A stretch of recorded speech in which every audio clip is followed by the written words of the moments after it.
मानहियो जान से छोड़बो नहीं आसान से मरलो पछीन के ले अइबो भगवान से।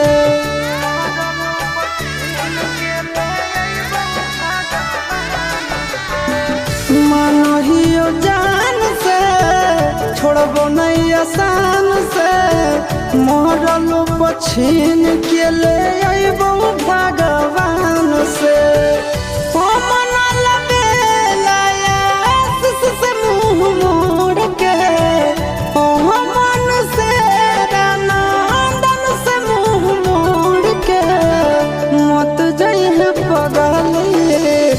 पगला के छोड़ के मत जाइए